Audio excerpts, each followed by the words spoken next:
Here's something most sellers never want to hear. Expensive doesn't sell homes. Emotion does. I've sat across from sellers who spent a fortune on real hardwood floors, imported cabinets, custom finishes, and their home still sat. Meanwhile, a neighbor down the street with a fraction of that investment walked away with multiple offers. The difference wasn't the price tag on the materials. It was how the home made buyers feel the second they walked in.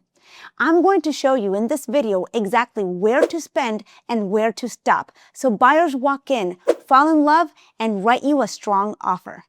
I'm Lily Vallario, and I'm thrilled to have you here. I've been selling real estate in Maryland for over 21 years, and the reason I've been successful isn't luck. It's because over 2 decades, I've learned how to understand buyer and seller psychology at a very deep level. I work with both sides every single day, and when you do that long enough, you start to see patterns. You understand fear. You understand urgency. You understand ego. And most importantly, you understand how people perceive value. And when you understand that, you can position and negotiate with precision.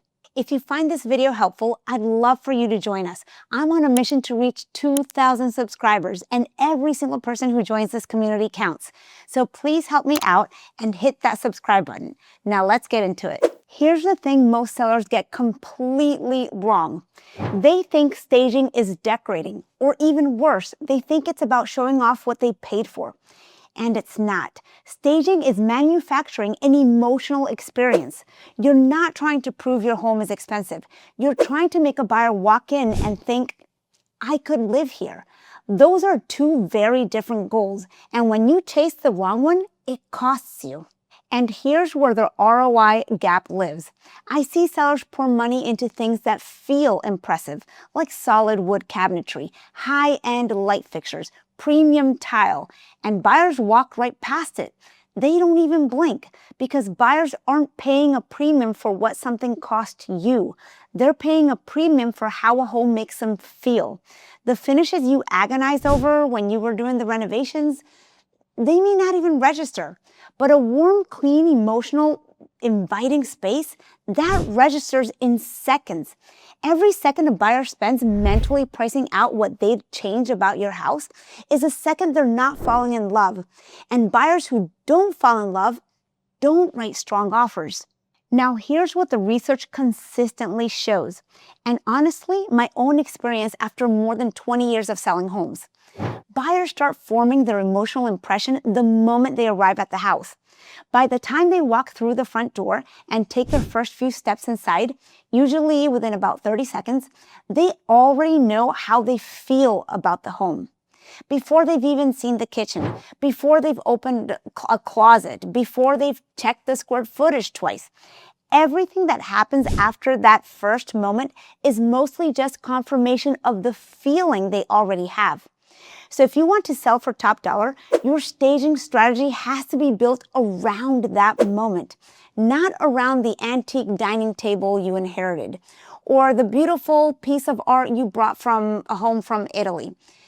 Those things are meaningful to you, but buyers are making an emotional decision on those first seconds, and personal pieces, no matter how beautiful or expensive they are, can sometimes get in the way of that. Let's talk about paint, because this is the single most misunderstood decision sellers make. Everyone knows to go neutral, but not all neutrals are the same. Cool grays and stark whites feel sterile. They feel like a dentist's office, not a home. What actually works, what actually makes buyers feel something, is warm, creamy beige. That soft, buttery tone that wraps a room and makes it feel livable, not vacant. And painting is one of the highest ROI moves you can make. You can do it yourself or hire a professional. But here's the thing. Picking the wrong color wipes out all of that value. I just walked into a listing just last week. The seller told me the house was ready to go. They had just painted. I walked in and the walls were peach. They thought they picked a neutral beige, but in the lighting in that particular space, it pulled warm and pink. The money is now wasted. Not because they painted. Painting was the right call, but because the color missed. Beiges and creams can turn yellow or peach depending on your light, your flooring, your fixtures. So when you pick your color, test it first. Look at it in the morning light, afternoon light, and at night with your lamps on.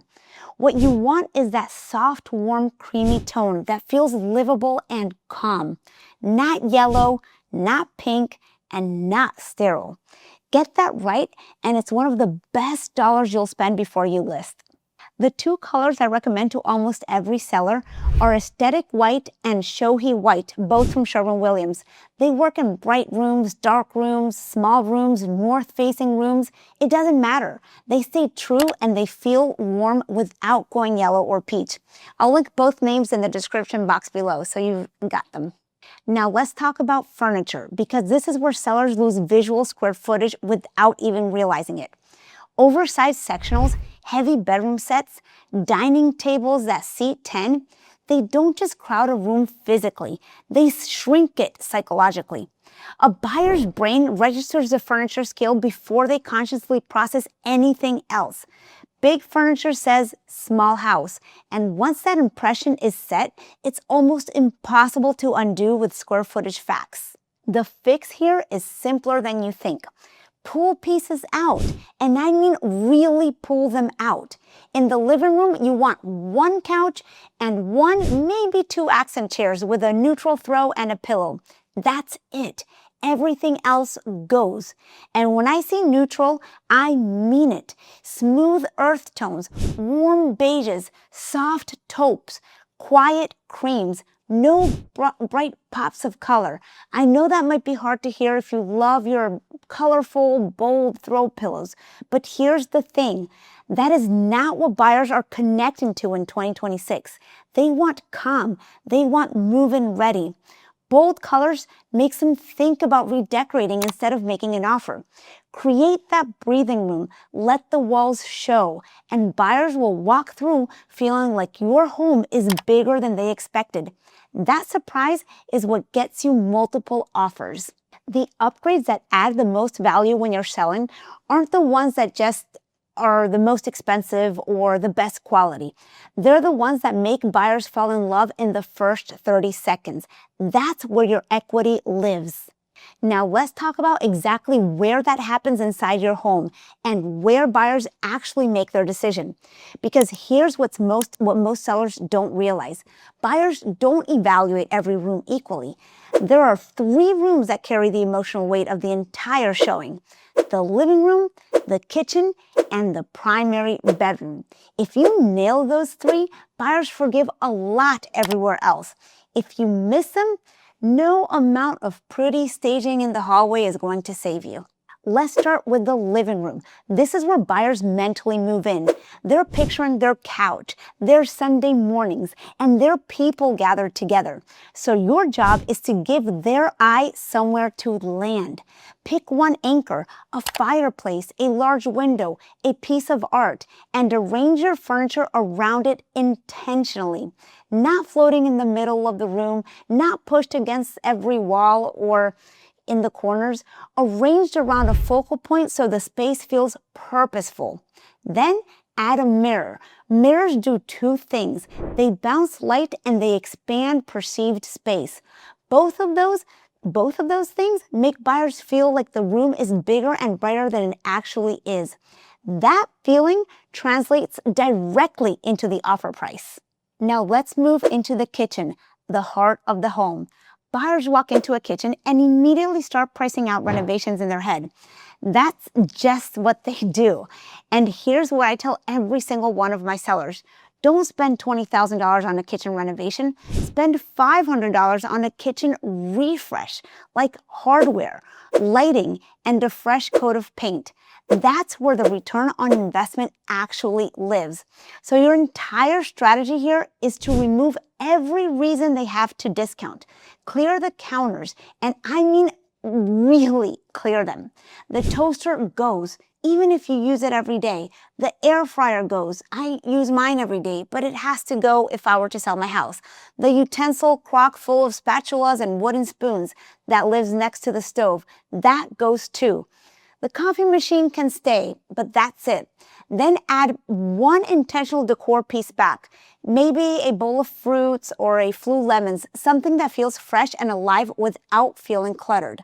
If you can add under cabinet lighting, do it. It's inexpensive and it makes the whole kitchen glow. And buyers love a kitchen that glows. You can find these battery operated ones on Amazon for under $20. I'll share the link below as well. And if your hardware is outdated, please swap it out. New cabinet pulls cost almost nothing, and they change the entire feel of a kitchen in an afternoon. The primary bedroom is your emotional close. This is the last room buyers see before they walk out and decide how they feel about your home. And what they need to feel here is rest, ownership, peace. That means crisp white or warm neutral linens, nothing else on the bed, no gym equipment in the corner, no desk bleeding into the sleeping space, no personal photos covering the nightstands and dressers. Buyers need to mentally move into this room. Give them the blank canvas to do that. One simple tip that works every time: add matching lamps on both nightstands. Symmetry signals calm, and calm signals home. Now, lighting ties all three of these rooms together, and it's probably the most underused tool in staging. Every bulb should be warm. Every lamp should be on. Every blind should be open before a showing.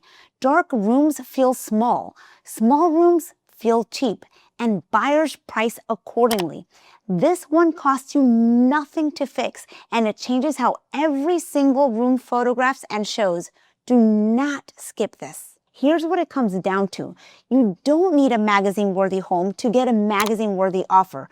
You need buyers to walk in and feel something in the first 30 seconds. That's the whole game. Drop a comment below and tell me what's the one staging mistake you see sellers making all the time. I read every single one, and I genuinely want to know. And if you're thinking about selling in Maryland, I'd love to help. My contact information is in the description box below. Now, if you want to take this even further, I'd watch my next video after this one, because staging gets buyers in the door, but there are a handful of mistakes sellers make that quietly kill the final offer price. It's right there waiting for you. Now go get that equity.